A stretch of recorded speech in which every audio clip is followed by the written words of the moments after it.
Hello guys, welcome back to Life with Pauly and welcome back to another video.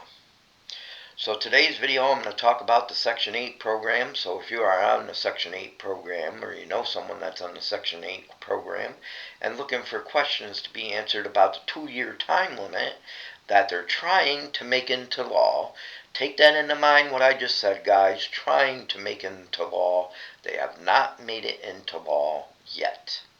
And there's a lot of misconceptions here on YouTube and on TikTok with women making videos saying they got cut off of Section 8 already, saying they lost their Section 8, saying that their landlords ain't receiving payment, saying they're getting evicted because they lost their Section 8. Well, I will explain that in a minute. There could be a reason for those people losing the Section 8 right now, and I will explain that. But before I get to that, the video that I did before this video, if you have not watched this video, please go back and watch that video. It was about homelessness, and I explained that I thought the homelessness would get worse. We all know the chief is trying to clean up Washington, D.C. right now of the homeless people, and he wants other states also to clean out the homeless people and try to get them into whatever it might be, mental institutions, health centers, and try to get them try to get them off the street, try to get them healthy, try to get them working, whatever the case may be. We all know what he's doing with that. And I said that I think it's stupid because there's only going to be more homeless people in the come future because of these new laws that have been passed. Now, I talked about the food stamp law and I talked about the Medicaid law, that they did pass that law, and that goes into effect this year coming up. People will be affected by that. But people are already being affected by the Medicaid and the food stamp law. Some people are getting cut off of food stamps early, and some people are actually getting cut off of them services earlier because the states are implementing them now instead of waiting until the beginning of the year so they don't have so much work, and they're allowed to do that. If you live in a county and you got cut off of food stamps and you got cut off of Medicaid because you're not working 20 hours a week, they can do that. They can implement it sooner because the law was already passed. They can implement it sooner than 2026, but the main law is supposed to go into effect in 2026. That's when you're going to see a very big clean sweep of the Medicaid and the food stamp system. He passed a law that people, able-bodied adults, and I want to say that, able-bodied adults, that means people that can work and sit home and do absolutely nothing all day. He wants them to be working at least 20 hours a week to receive food stamps or Medicaid. He wants people to either be working, be in a vocational training program, or be in school or something to that effect, or even volunteering for 20 hours a week in order to get food stamps or Medicaid. And that I totally agree with. That is not affecting and should not affect people on SSI or SSDI or retirement. So if you're on retirement, if you're on SSI, if you're on SSDI, you are not supposed to lose food stamps or Medicaid help. As long as your income qualifies you for Medicaid and you are getting food stamps, you should not be affected by the new law. They will not cut you off. And if something happens where you get cut off of food stamps or you get cut off of Medicaid, then that is the time that you should call your worker if you're on SSI or SSDI. Now, of course, you can't just go to Medicaid and food stamps and say, well, I'm disabled, and get Medicaid and food stamps. They want paper proof that you are physically disabled somehow. Of course, they have record of that, and they can get record from that from the Social Security Administration if you're on SSDI or you're on SSI. So keep that in mind, guys. Now, the one thing about that is if you're on SSDI, I know there's some people on SSI, there's some people on SSDI. Some people only get like $23 a month in food stamps. I have heard of that before. Keep in mind that if you get an SSI raise or an SSDI raise, which usually we get a raise every single year, your food stamps will go down. So if you're on SSDI, let's say, and you get $40 in food stamps, and you get a $48 raise in your SSDI one year, you may lose those food stamps. So keep that in mind. Even if you're on SSI, even if you're on SSDI or retirement and you're getting food stamps or Medicaid, they still go by your income. But you should not lose it as long as you're income eligible. Keep that in mind, guys. Now, the Section 8 business going on with women on TikTok, with women on YouTube saying they lost their SSI or lost their Section 8 is ridiculous. It's either rage bait videos and they're doing it for clicks or views, or it could even be they're lying and they're not even on Section 8. They're just making these videos to get the clicks and views and to make money off of the viewers. Now, if these people are true and their videos are true that they're getting cut off of Section 8, they're losing Section 8, they're getting evicted because they lost their Section 8, or their landlords ain't receiving their payments, they should be calling the Section 8 program and letting them know, because the chief that is trying to put the 2-year time limit into effect for Section 8 has not been made into law yet. So nobody on Section 8 whatsoever should be having their rent payments stopped, should be having their Section 8 stopped at all.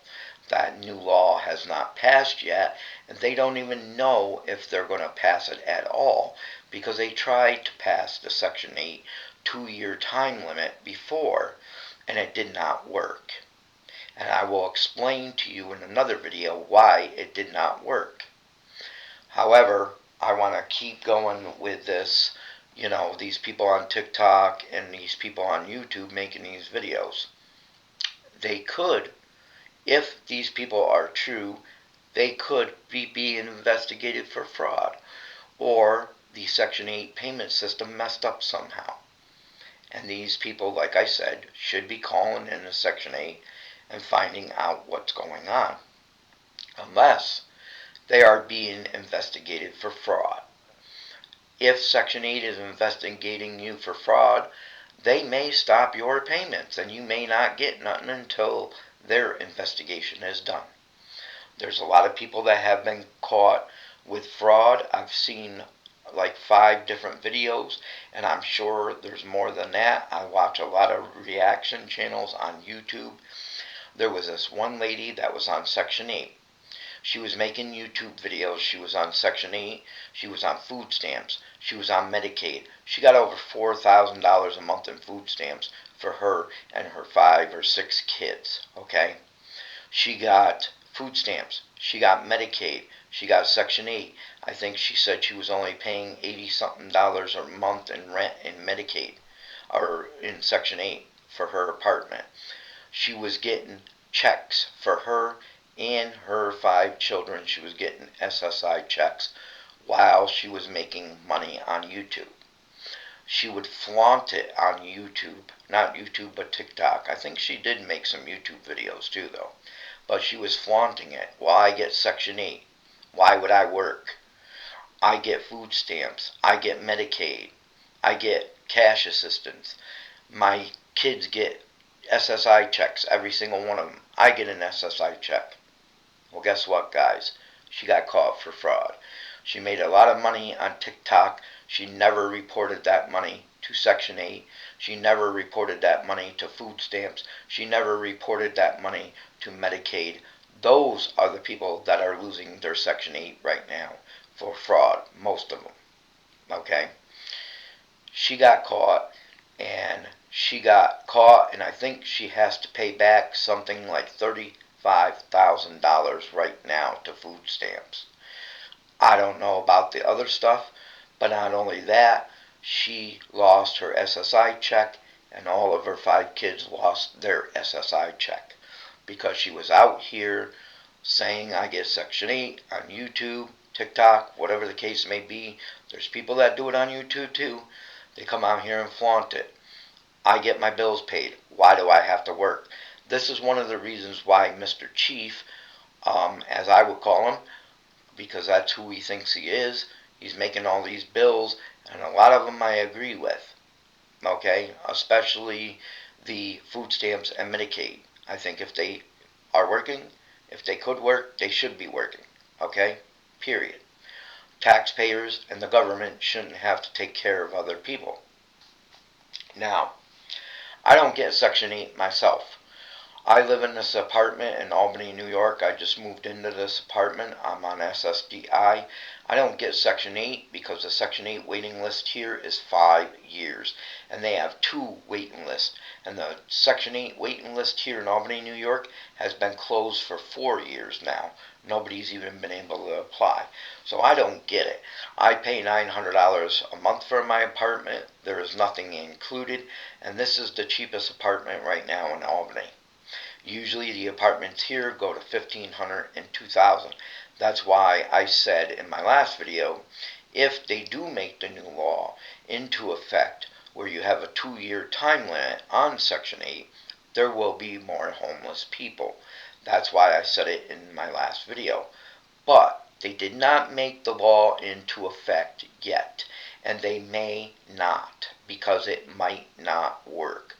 So if you are worried that you're going to get caught off your Section 8 in 2 years, don't be worried about it right now. It's not a law. If something happens and you do lose your Section 8 or your rent payments stop, I would suggest that you call the Section 8 worker and you let them know what's going on and find out what happened. Because you should not be losing it. It hasn't even been made into law right now. Now, down below, in the description down below, I will put a link to a news story that just came out in July. It was from PBS News, and it's got to do with Scott Turner.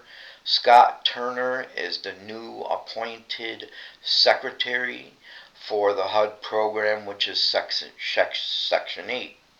He is trying to work on the program with Mr. Chief himself to get this law into effect, but they're trying to figure out the best way to do it. Because like I said before, it didn't work. And in my next video, I will tell you why this law didn't work before, but I don't want to make this video too long. So come back and watch my next video. But yes, they are working on a law right now where there's a 2-year time limit. Again, the 2-year time limit that they're working on right now for Section 8, that is for able-bodied working adults or able-bodied adults that are just sitting at home doing nothing. If you can work, they want you to be working until you're the age of 65, and if if you're working, you got a 2-year time limit on Section 8. That is not for the people on SSI or SSDI. If you are disabled and you're on SSI, you're on SSDI, or you're retired and you're receiving Section 8, you will not lose your Section 8. Section 8 for SSI and SSIDI people, no time limit. There is no 2-year time limit. This 2-year time limit they're trying to put in effect is for people that are able-bodied and working adults. Now, do I think that's right? Do I think that's fair? Not really. I think if they're working, as long as they're making money, if they do need a little bit of help paying their rent, or they do need a little bit of help with food stamps or Medicaid, I do think people should be able to get the help. But I also think they should be working. So, guys, that's my video for today about the Section 8 program.